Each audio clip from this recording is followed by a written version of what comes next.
Welcome to the Nordic Mythology podcast. I'm Daniel Farrand, under the company Horns of Odin. As always, before we get into today's show, I do have to plug our Patreon. It's how we keep the lights on. It's how we keep the podcast going. It's literally the lifeline and how we're able to do this week in, week out. Any money from that goes into behind the scenes and into the producer, the social media, the equipment we need. So if you do get a chance to check out our Patreon, it's Patreon/Nordic Mythology Podcast. And what you get is a bonus episode every week, which comes in the form of our Q&A. So our Q&A episode is an extension of the main show. So every week we sit down with our guests after. The patrons get to ask some questions. And a lot of the time there are so many questions that I've missed. And there's a lot of good information that comes after. So you get those and you get the whole back catalogue. So it's not just from when you start, it's all the way back. So at this point, there's years of bonus material on there. And it starts from £3 a month. It's less than a cup of coffee. Coffee is so expensive these days. So yeah, it's less than buying me a cup of coffee once a month. So if you like the show, we would really appreciate that. But if you can't, then even just a 5-star rating, positive review wherever you get your podcast also helps somebody else find it who may be able to support.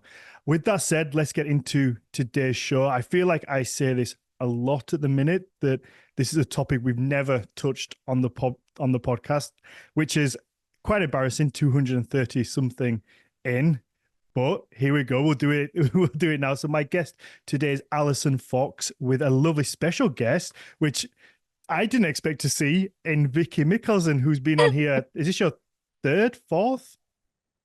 Something like that. Third or fourth, I think. Yeah. You've made an appearance a few times. So we're going to talk about the Isle of Man. But before we get into that, we talk on why you two happen to be together very surprisingly. Rather a nice twist of fate, really.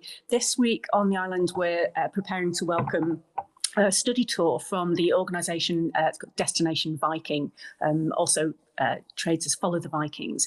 And that organisation is institutions that are in places that have a shared Viking heritage. So, for example, we've got guests coming over this week from Norway and Sweden, Denmark, Faroes, France, I think, Iceland. So the idea is to swap ideas about how to encourage tourism to places that perhaps are a little more off the beaten track on the Viking heritage trail, and also to share ideas just about the history and the heritage of all the individual sites, because although of course there's lots of similarities between us all in the Viking world, there are also a lot of really important differences as well. So we've got the study tour happening this week, and it just so happened that Vicky arrived this evening. So I grabbed her from the airport and said, I've got to do a podcast at 6. You want to join in? And as it happened, a perfect guest. So that's why there's two of us sat here. So we've got the Manx contingent and the Norwegian contingent here. That's it. Vicky, you are always welcome to come and talk on here. Thank you. It's very nice to be back.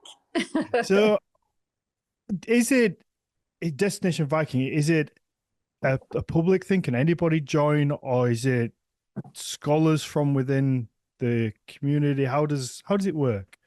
It's more to do with organisations, really. So if organisations have a strong Viking part to their performance. So obviously here on the Isle of Man, Manx National Heritage has the Viking Age sites as well as artefacts and things like that. But the Icelandic group is the Saga group in Iceland.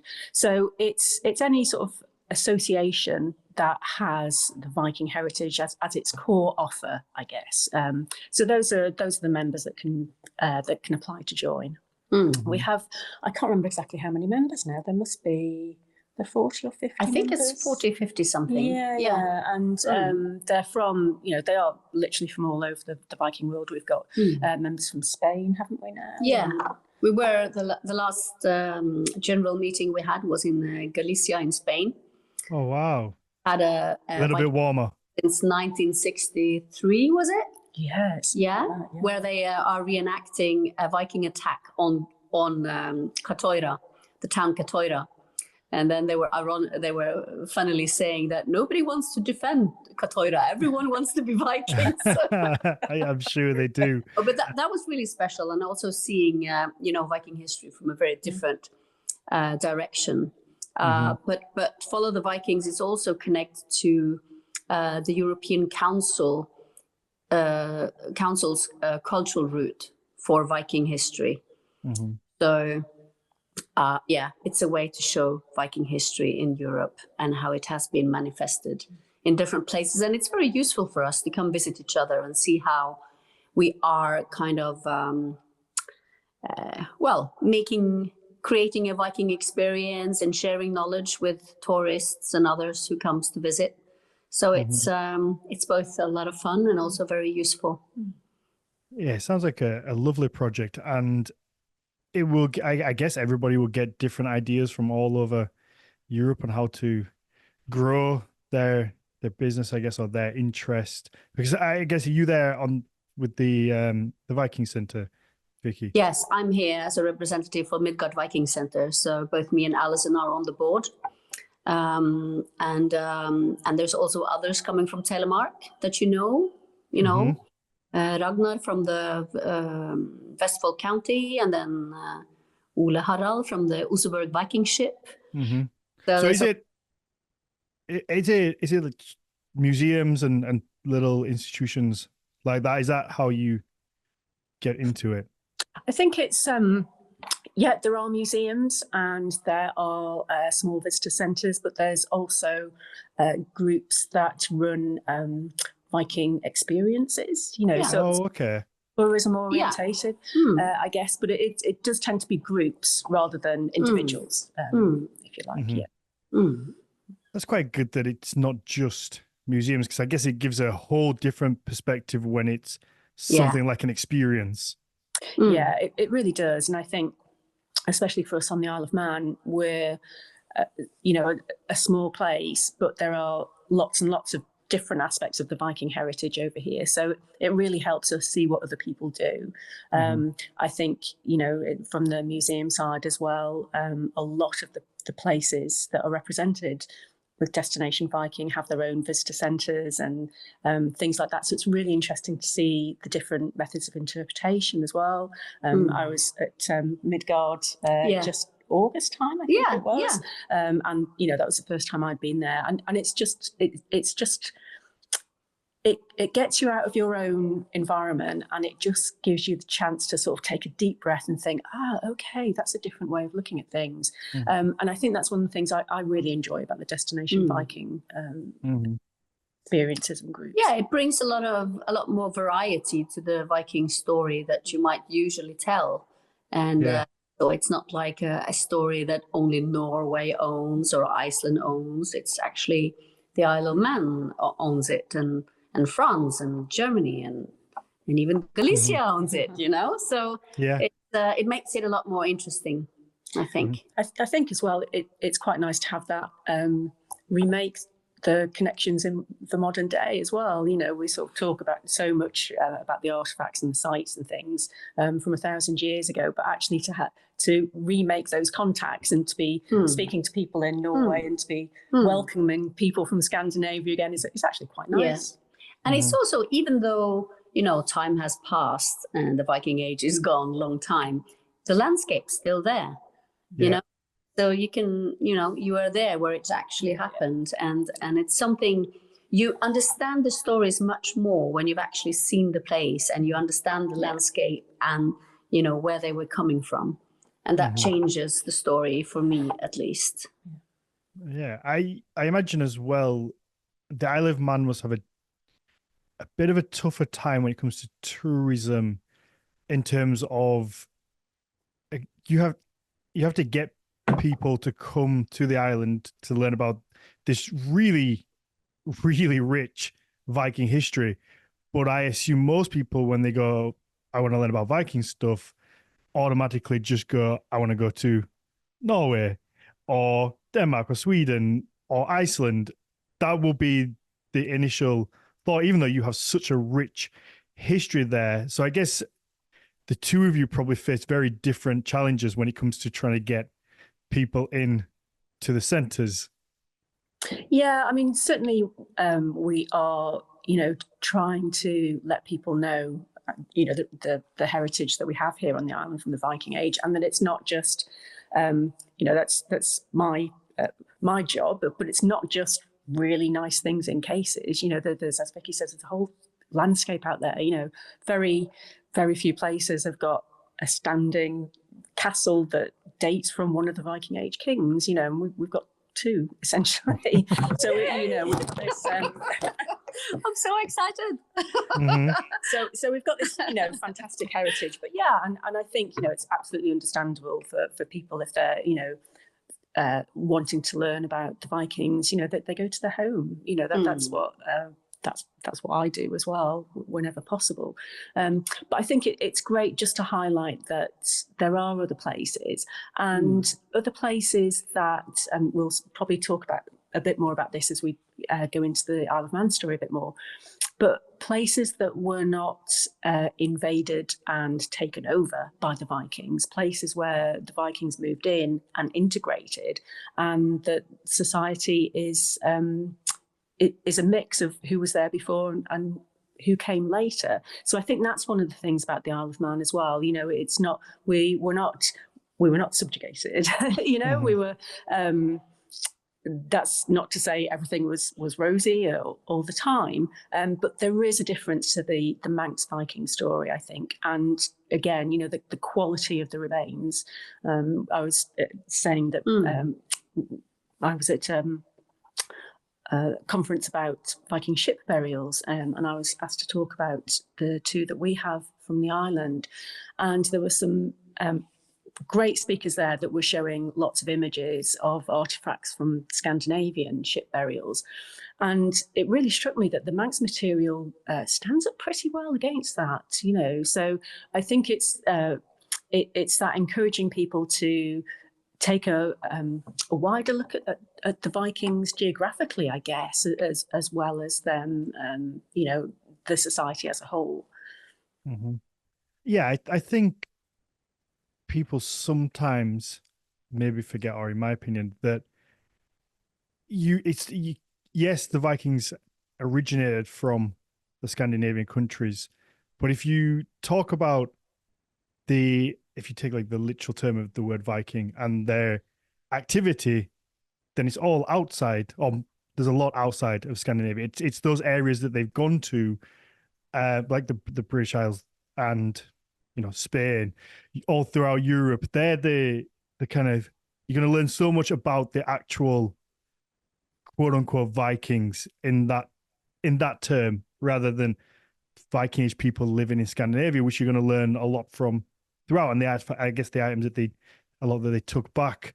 So you want to look at both areas rather than, I think, just ever looking just at Scandinavia. There's so much to learn from the Isle of Man. Or when we had Tom Mayer on the last week about all the Orkney Islands, there's so much to learn about these areas.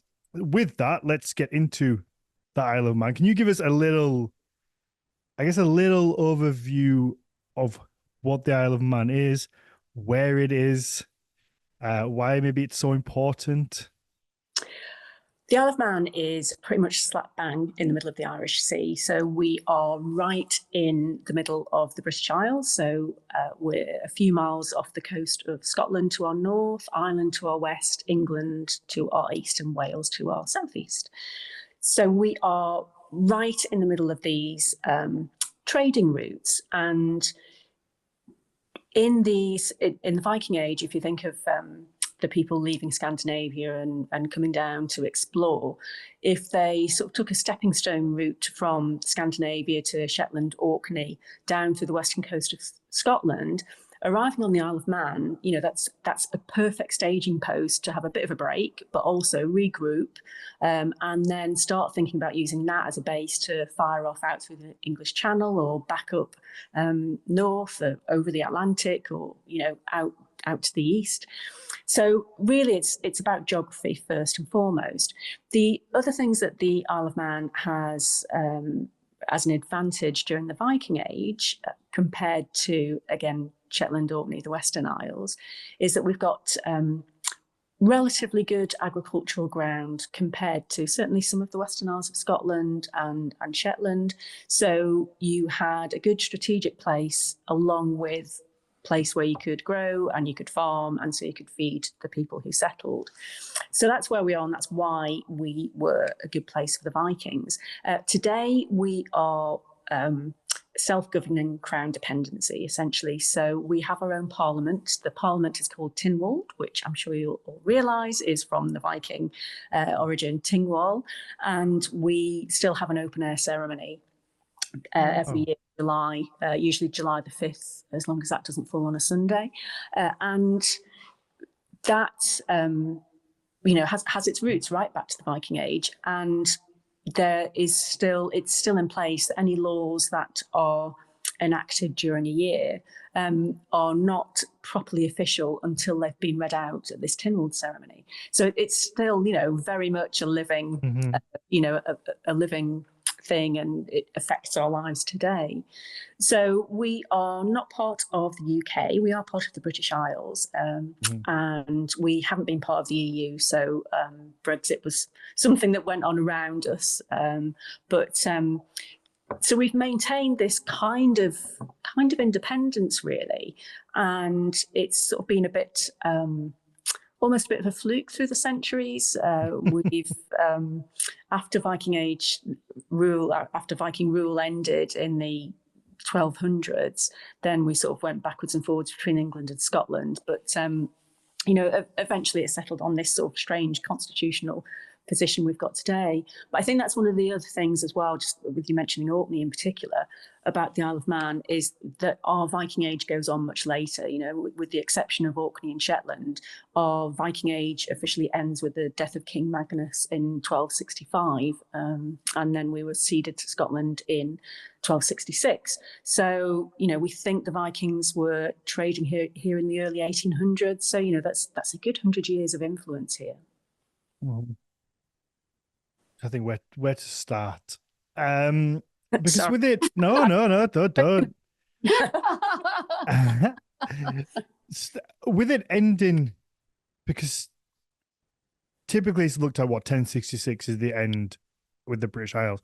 What do you think the reason is that it lasts so much longer? Because if you're coming from Scandinavia, you've got to go all the way around the British Isles to get to the Isle of Man, or is it just that these people had settled there, lived there, and I guess were then removed through some sort of conflict with England or Scotland? Yeah, I mean, I think, as I say, you've got this from Scandinavia, you've got this really nice maritime set of stepping stones. So a late colleague from the Destination Viking Association always used to say about he was from Shetland, and he always used to say, the Shetlanders were they're descended from the seasick Vikings, because it's like, okay, not going any further. So they got to Shetland, get to Orkney, and then you work your way down the western coast of Scotland, going to the Western Isles, Islay and all those islands. So the Isle of Man is actually in the natural way, I think, of if you're wanting to sort of trade.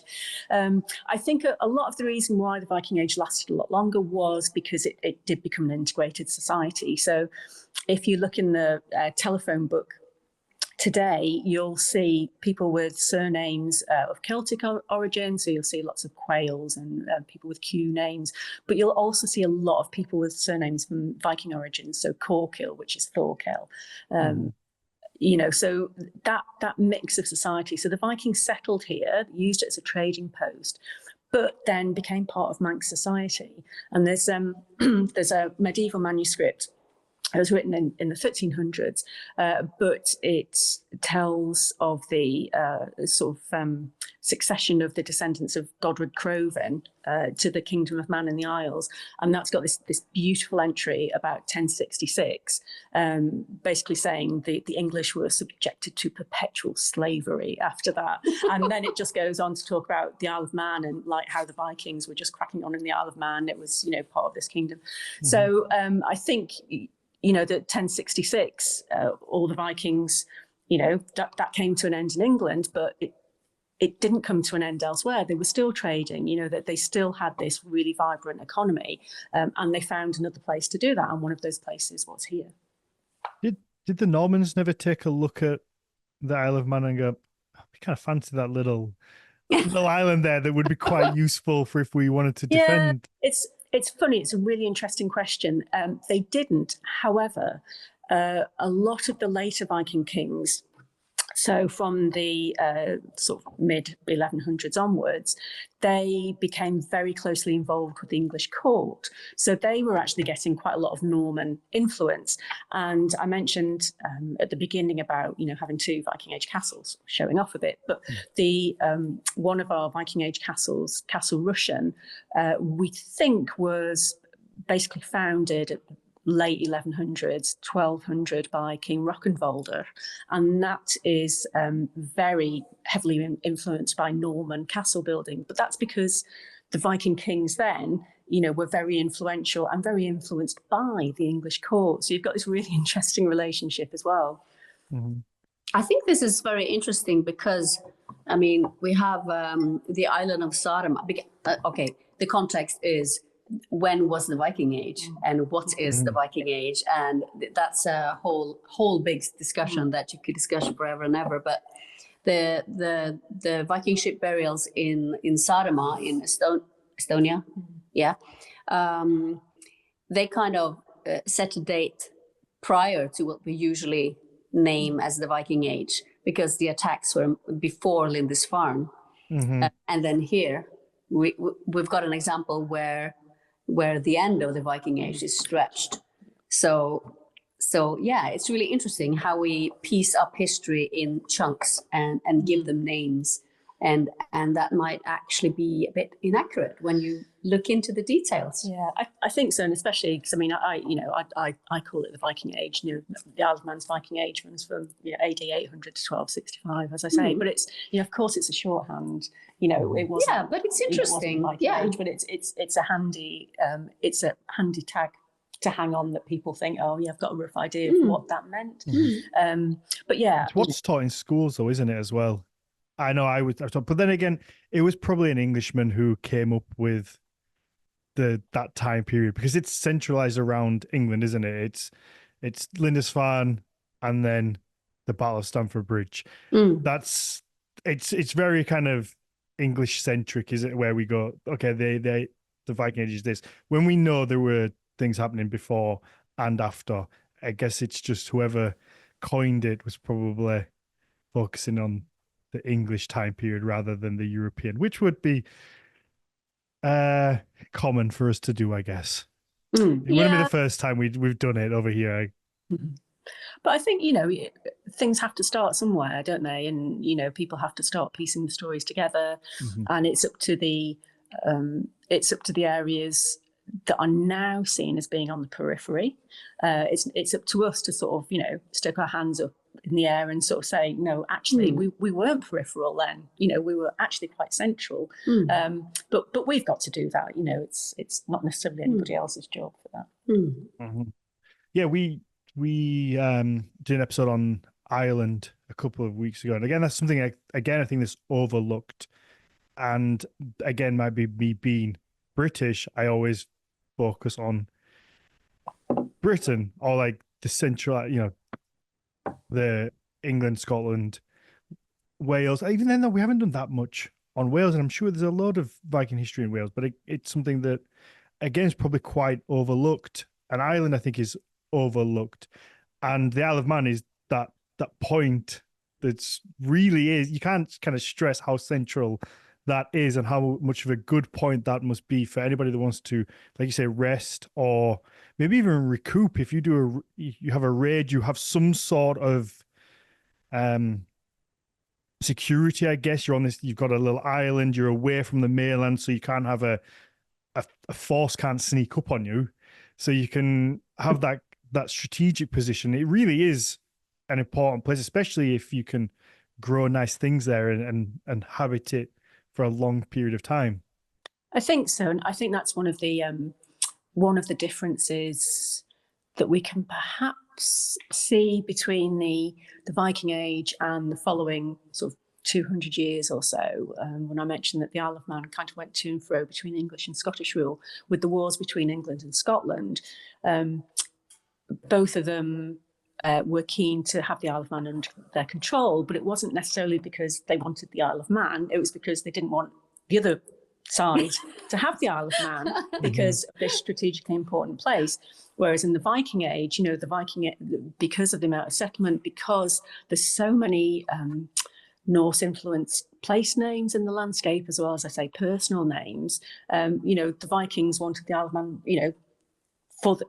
for its own sake as well. So I think that's quite a big difference as well. Sort of when people on the Isle of Man talk about the Viking Age, it's not done with a sense of these dreadful times, these awful people coming over. It's not really done with that sense at all.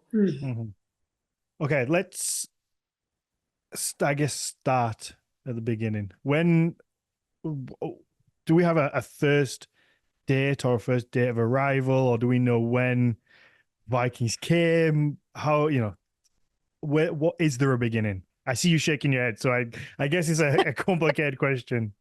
Next question, please.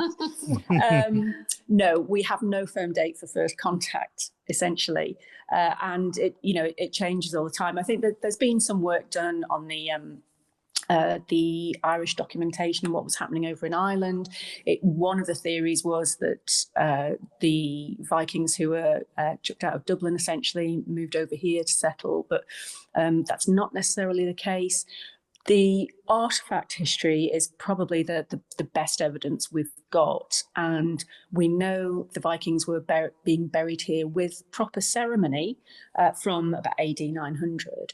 We have some fairly recently discovered beach market sites. They were, excuse me, they were discovered, 10, 14 years ago by two separate metal detectorists. And they started coming up with just bits of broken stuff like Viking Age pins. There was a few dirhams, the Arabic coins. There was little bits of lead. And over the period of about, a year and a half, we were sort of thinking this is getting to be something, So we had a look, and we spoke to Sir David Wilson, who of course has written a lot on the Viking Age in general. And so we're pretty sure that these were two beach markets, and the earliest, the dirhams, I think in their date from, the early 800s, but allowing for circulation and movement. We're now thinking that the Vikings were certainly aware of the Isle of Man and probably trading here from the mid 800s, I think, and probably settling in the late 800s, early 900s. Oh, yeah, they must have visited there before Dublin, surely.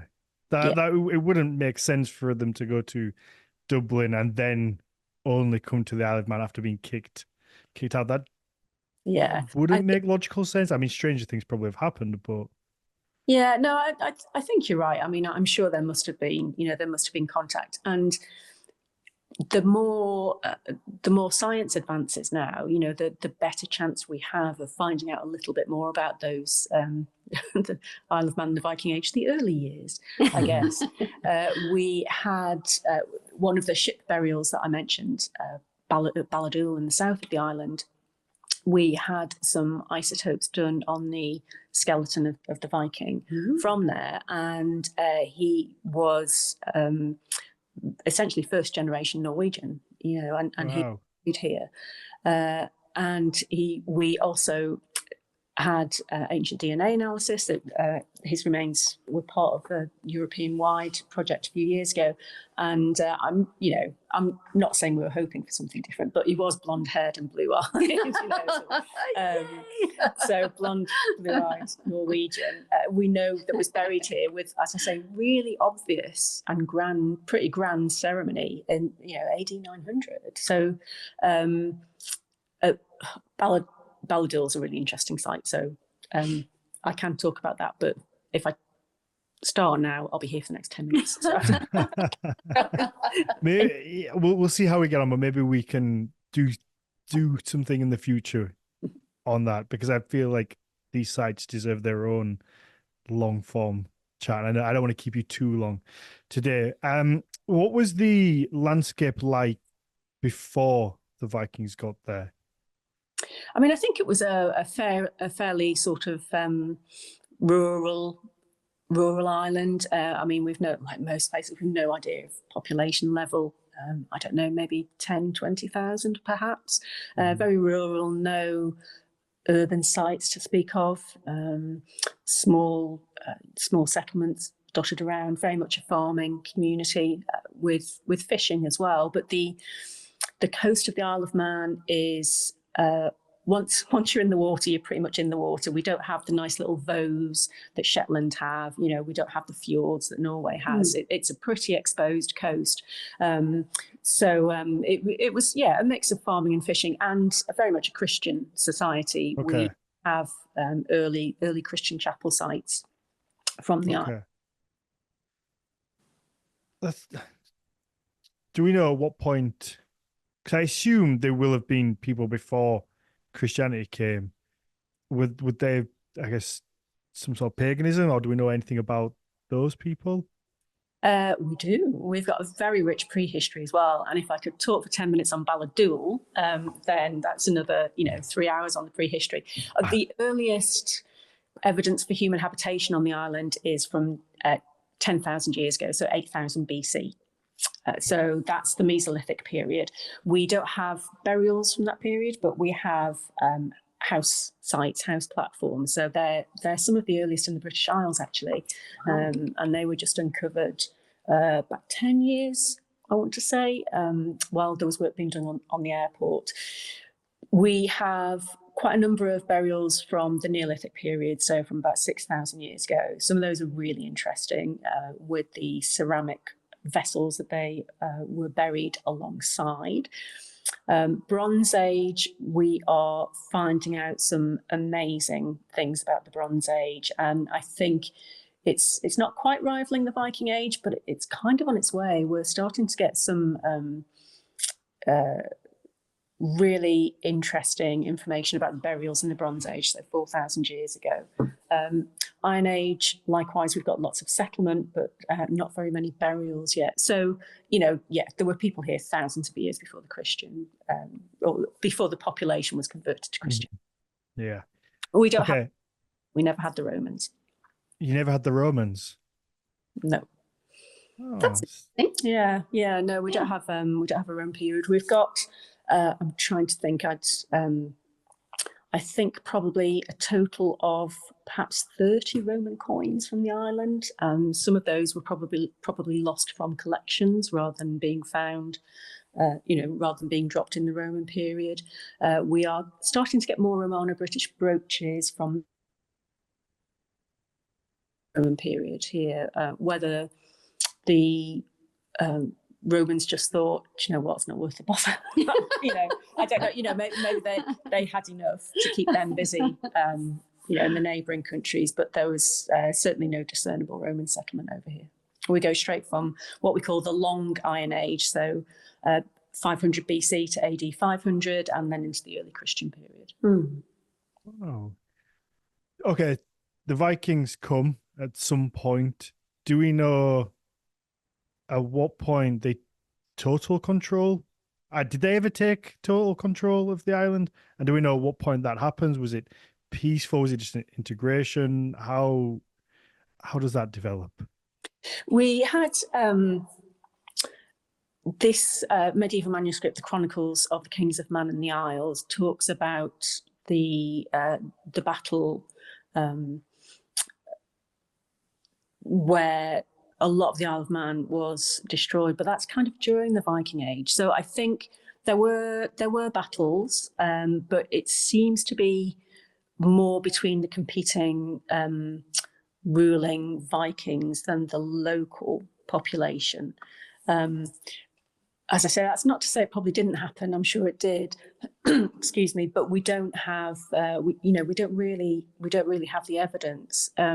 It's one of the things I will just very quickly say about Balladul that is very interesting. Is the ship burial, the boat burial, was basically inserted into an existing Christian burial site So there were Christian burials there. We know when the Vikings put the boat burial in, we know they knew because we can tell that the bodies were kind of shifted out of the way to make room for the boat.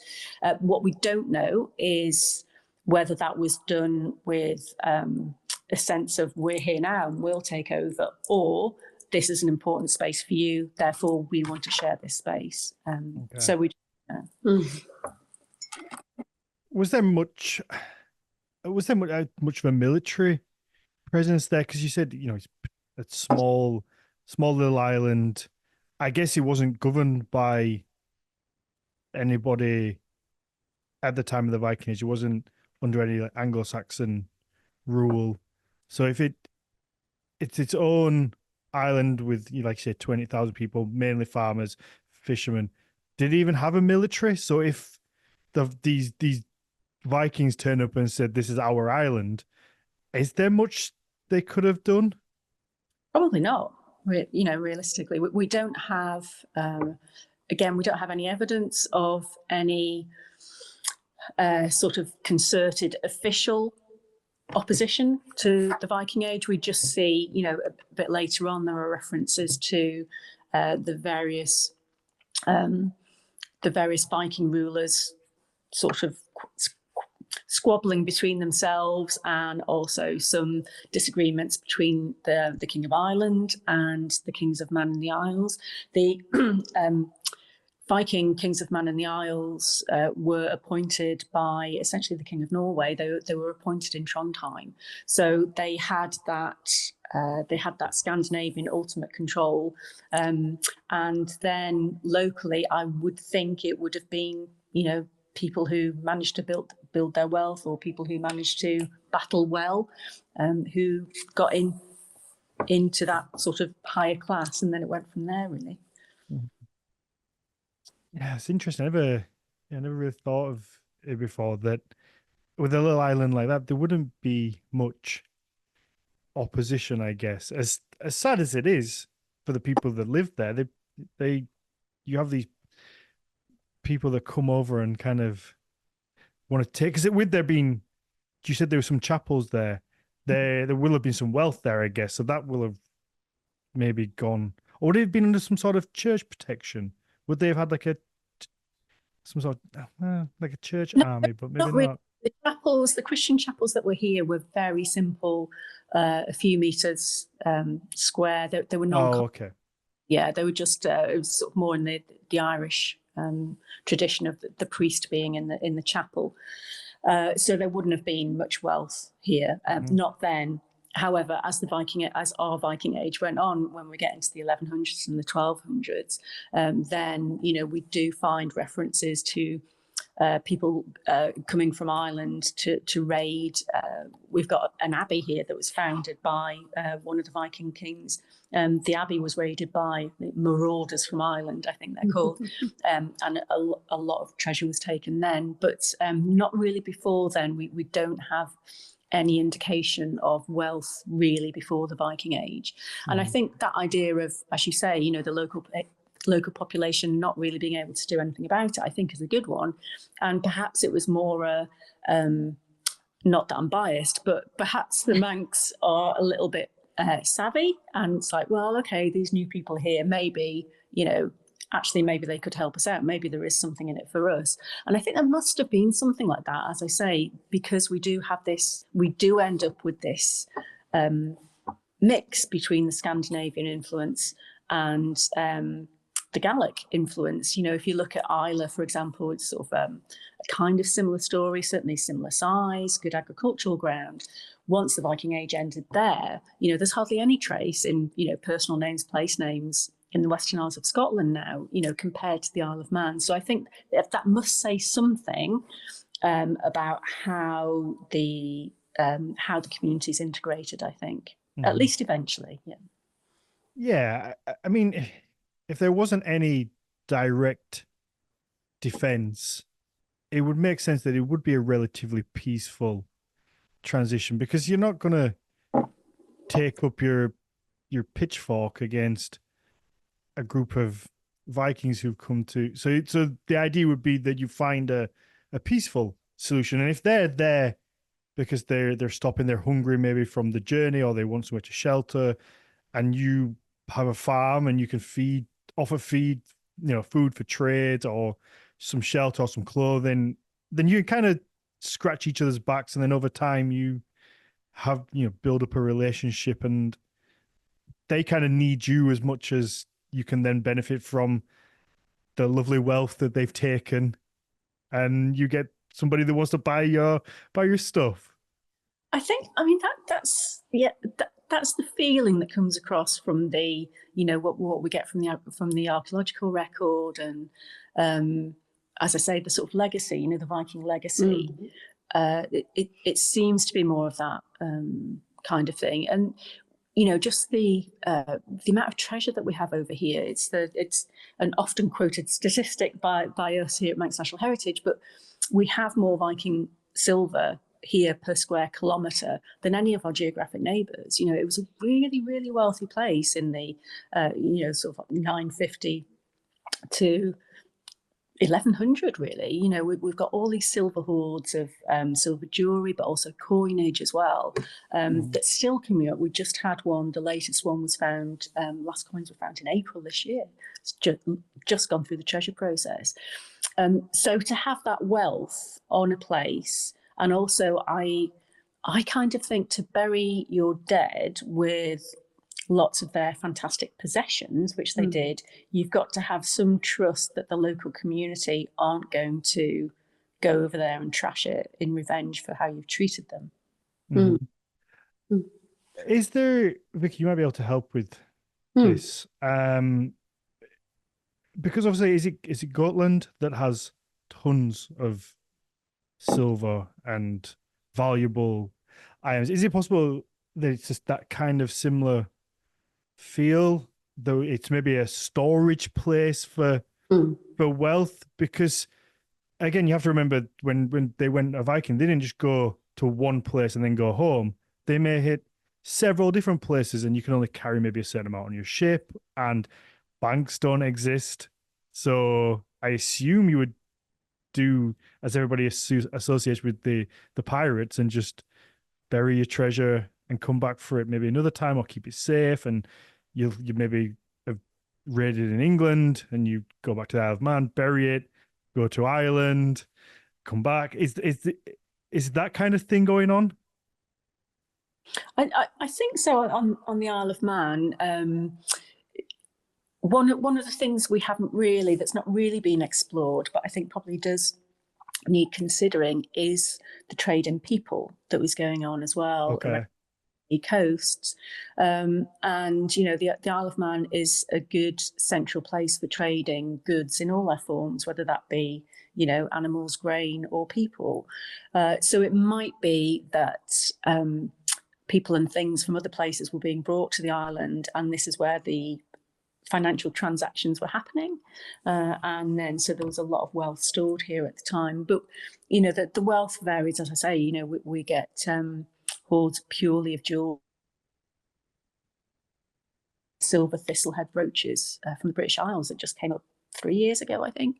Some Viking Age gold as well, and then on the flip side of that, we also have some coin hoards, and we have coin hoards of 36, 40 coins, which is probably somebody's little savings account. It's not going to, it's not a fortune, but it's what they've sort of been stashing away over a few years. So there's lots of different circumstances and to why the wealth has been buried, I think.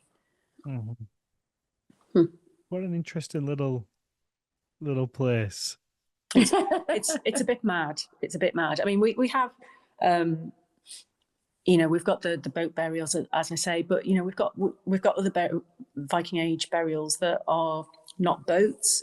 We've got a potential burial that had we've got a burial that had a potential human sacrifice as well, as well as one of the still, I think, one of the richest female Viking Age graves outside Scandinavia. Interesting. So it was, there was a lot of really significant stuff going on here then.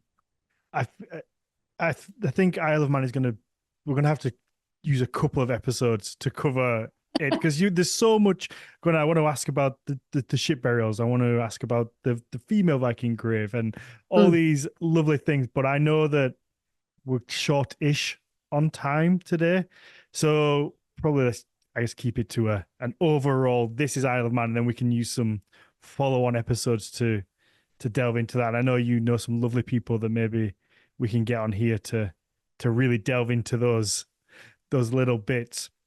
I'm trying to think of as an overall. So we've got we've looked at the I guess the population before, then the Viking influence and when they come there, and it seems as if it's a place where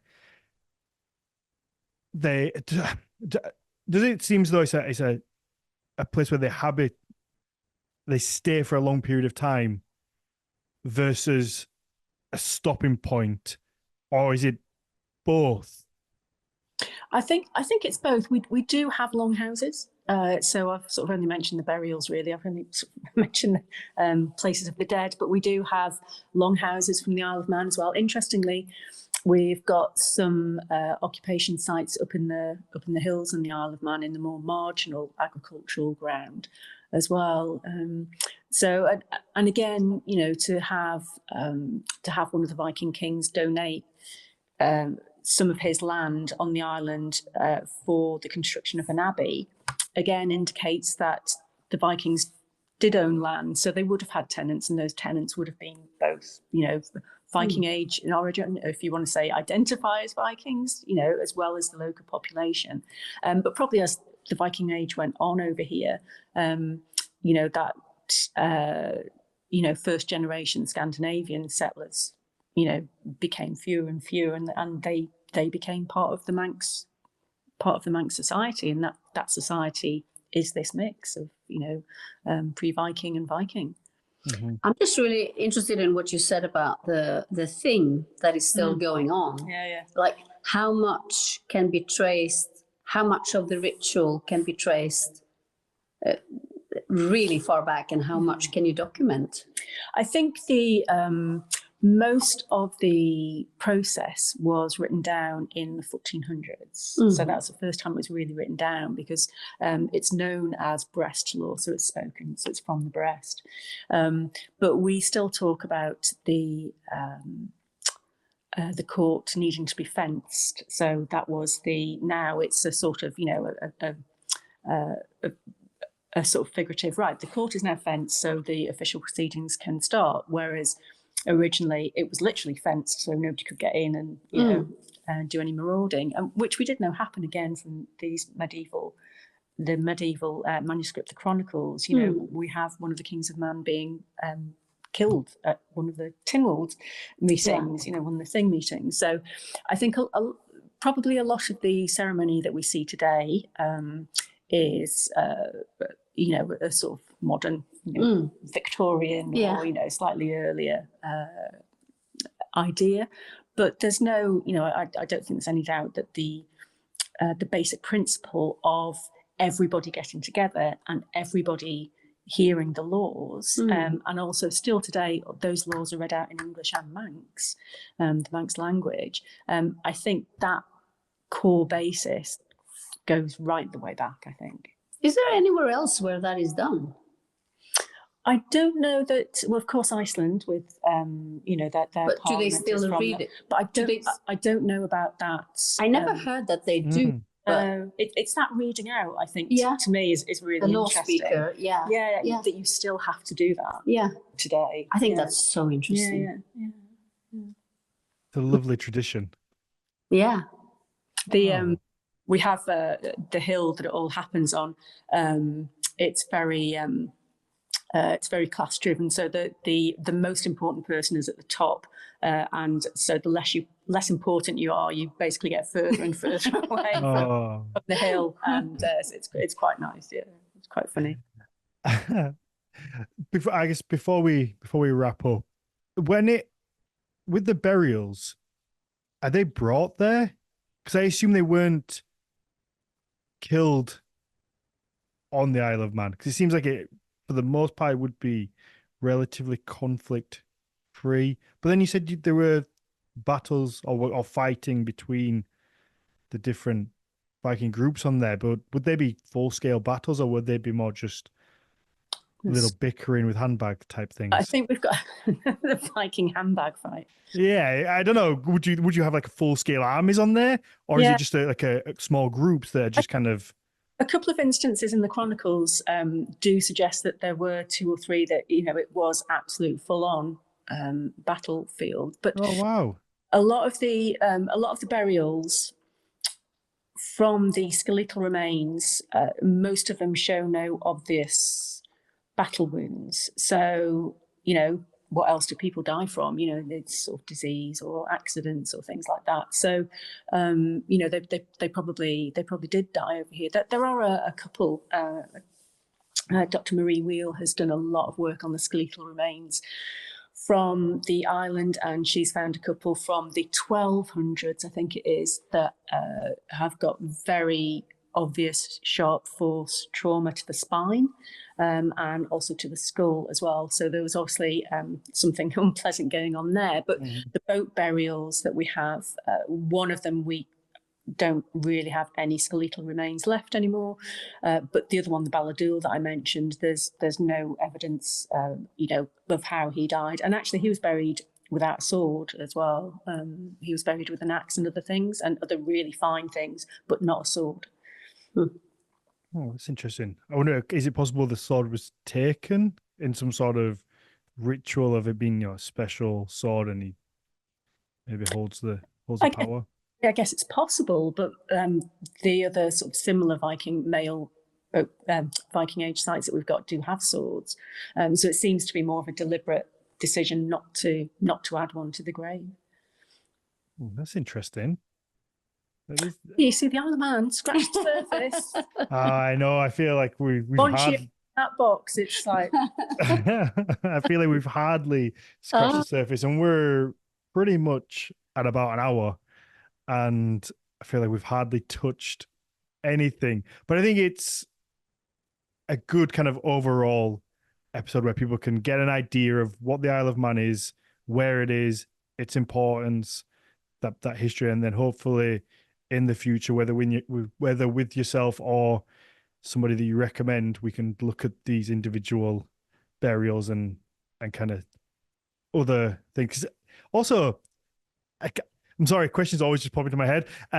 You mentioned Viking Age castle before. I don't think I've ever heard of a Viking Age castle before. Have you, Vicky? Is there any castles in Scandinavia? Forts, aren't there? The round forts. Yeah, there are the forts, and then you're more like going into the Norman age. Yeah. But again, that was what was so fascinating about Man, that, you know, that it's a different take on the Viking Age and the castles here. So we are going to see both of them, aren't we? Yes. You'll see. I'm very excited to be in the box for a whole week. I'll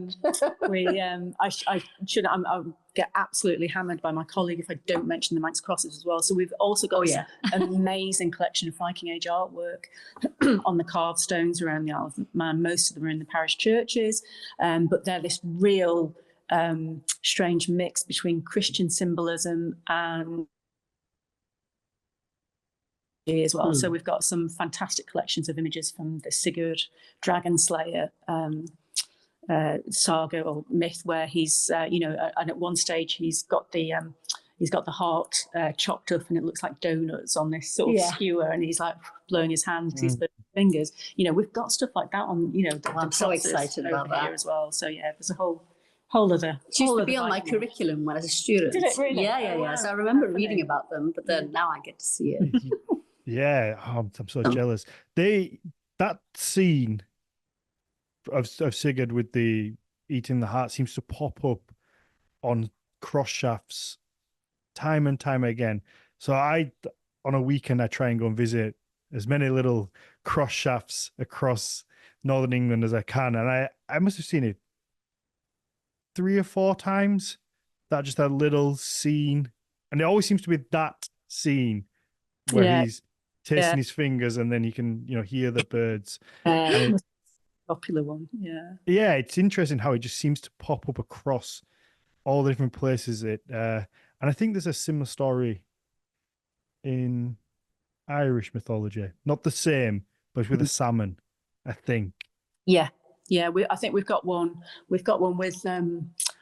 I'm not sure that it is Thor with the salmon. We've got Thor somewhere as well, and we've got which is hopefully one of the ones we'll go and see tomorrow. Heimdall blowing his horn to signal the start of Ragnarok. Oh wow! Fun. I don't think I don't know of any depiction of Heimdall.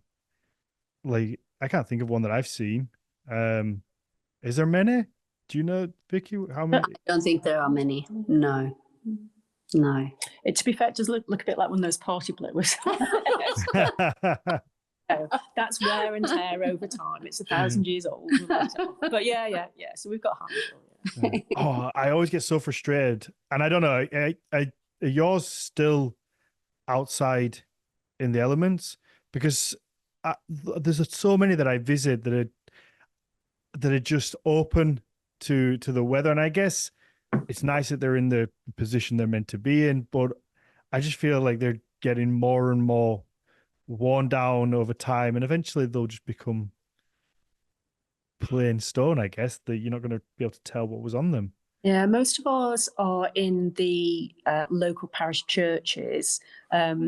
So they were found, if they were found in, so the Heimdall one that I just mentioned was found in one of the parishes called Derby.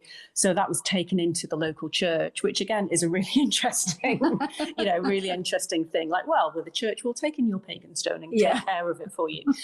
So most of them are in the local churches. We've got a few in the national collections here at the Manx Museum. But most of them are out in the wild, but inside, looked after inside. Yeah. Oh, that's nice. That's nice. Like I say, I've seen so many that are just open to being weathered. And also, it seems quite common that they tend to be used as building material in the church during renovation. That's a common thing that I read all the time. Is this stone was found when the church was renovated as part of the wall. Yeah, that's happened here as well. Yeah, it has. Yeah. Wonderful. Okay, let's wrap this up so you two can go about your evening, and we'll talk after about who we can get on to talk about all this other wealth of information, because I want to talk about the crosses, I want to talk about the burials, the castles. I want to really get into all of it. So we will definitely be revisiting the Isle of Man, and we'll do a quick Q&A with our patrons as well, so they can ask you some questions, because I've seen a few popping up on there.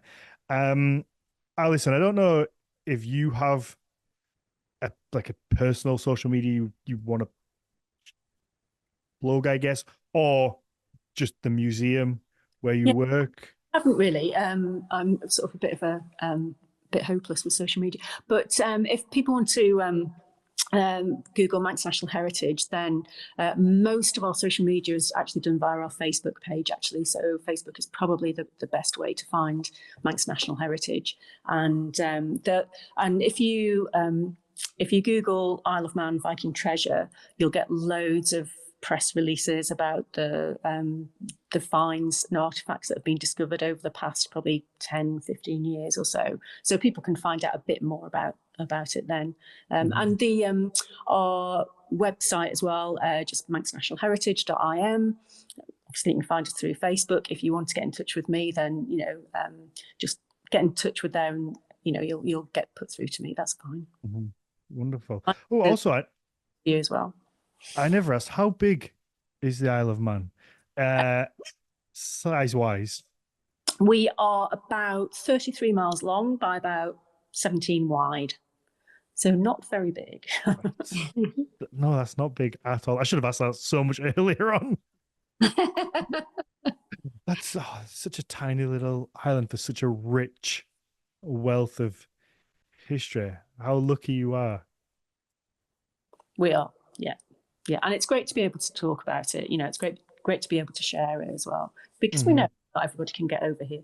We'd love to see as many people, as possible, but just because you can't visit doesn't mean to say we won't tell you about us. No. Is that you could follow the Vikings on Instagram, on Facebook. Yes, we have a Follow the Vikings on Facebook that you can follow, and of course Midgard Viking Center are both on Facebook and on Instagram. Yeah. Perfect. All right, let's wrap this up here, and then we'll just do a little Q&A. We'll let people ask you some questions, and then let you get on with your evening.